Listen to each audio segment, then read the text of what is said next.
लंबे समय पहले रामापुरम नामक गांव में सांबड़ू और गौरी नामक पति पत्नी रहते थे। वो दोनों एक छोटे से घर में रहते थे। इनका एक मध्यम वर्ग परिवार था। सांबड़ू के पास 4 भैंस थे।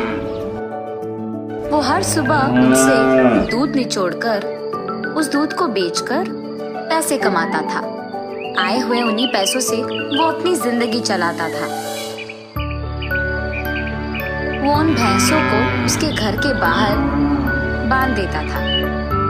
हर सुबह और शाम वो हरी घास को लाकर उनको खिलाता था। ऐसे ही एक दिन जब वो अपने भैंसों को घास खिला रहा था, एक गाय कहीं से आकर वहां मौजूद घास को खाती है। और क्योंकि सांबड़ू को जानवरों से बहुत प्यार था, उस गाय को देख वो सोचता है कि बेचारी भूखी होगी, इसीलिए उस गाय को कुछ नहीं कहता है।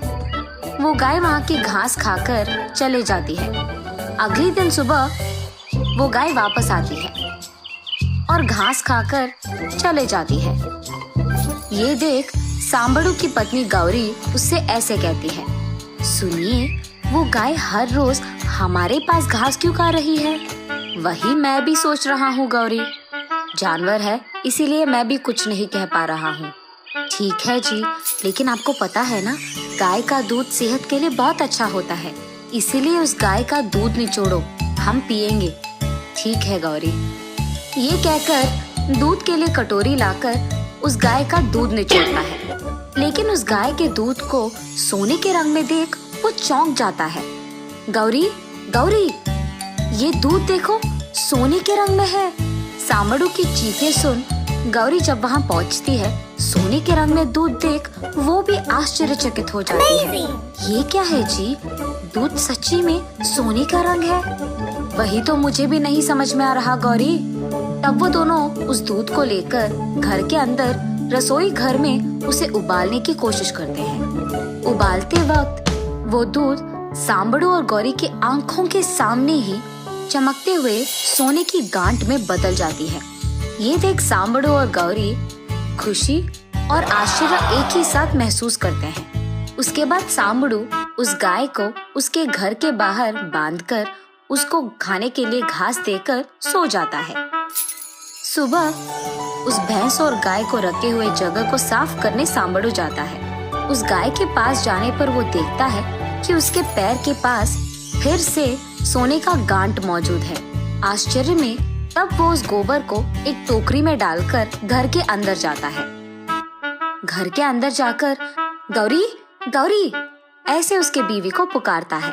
अपने पति की चीखें सुन गौरी वहां जाकर, क्या हुआ जी? ऐसे पूछती है।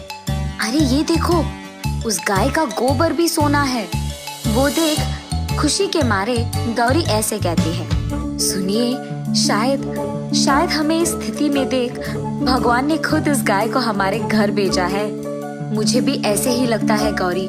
मैं अब इस सोने को शहर ले जाकर इसको बेचकर पैसे वापस घर ले आता हूँ। सांबड़ू शहर जाकर उस सोने को बेचकर पैसे वापस घर ले आता है।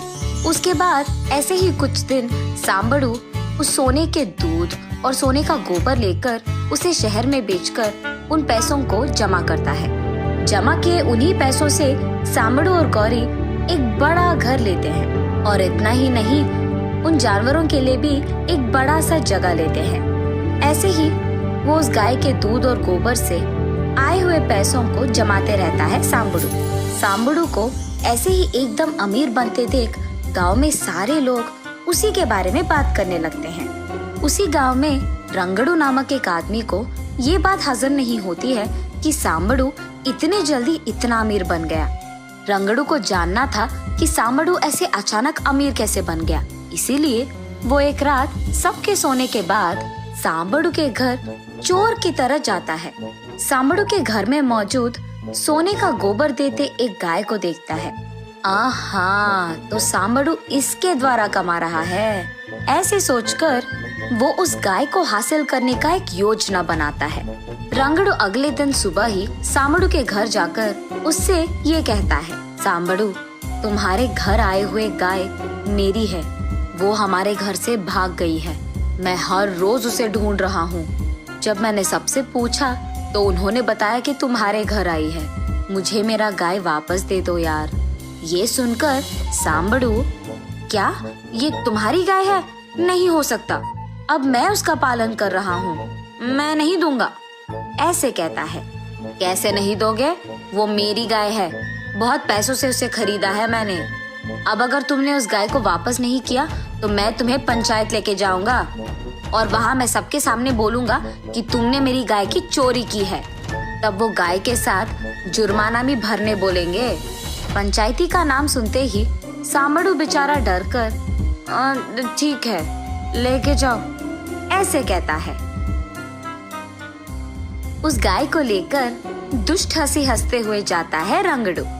उस गाय को रंगड़ू उसके घर ले जाकर उसे बाहर बांधकर उसके पास मौजूद सारे पैसों को दावे पे लगाकर उस गाय के लिए अच्छी गुणवत्ता की घास खिलाता है रंगड़ू।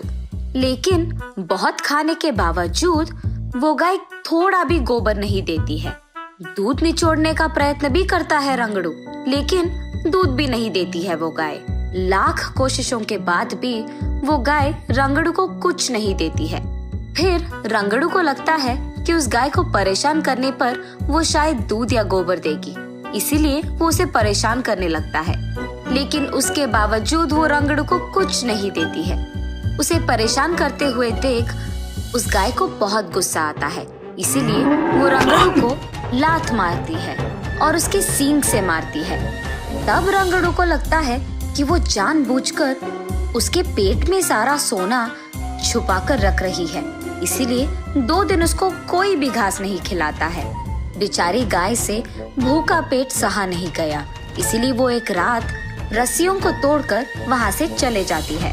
रंगड़ू के लालच के कारण ना उसे सोना मिलता है और ना ही उसके पास कोई पैसे बचे रहते हैं, इसीलिए वो रोने लगता है और इसी विषय को जाकर सांबड़ू से कहता है, मुझे माफ करो सांबा, वो मेरी गाय नहीं थी।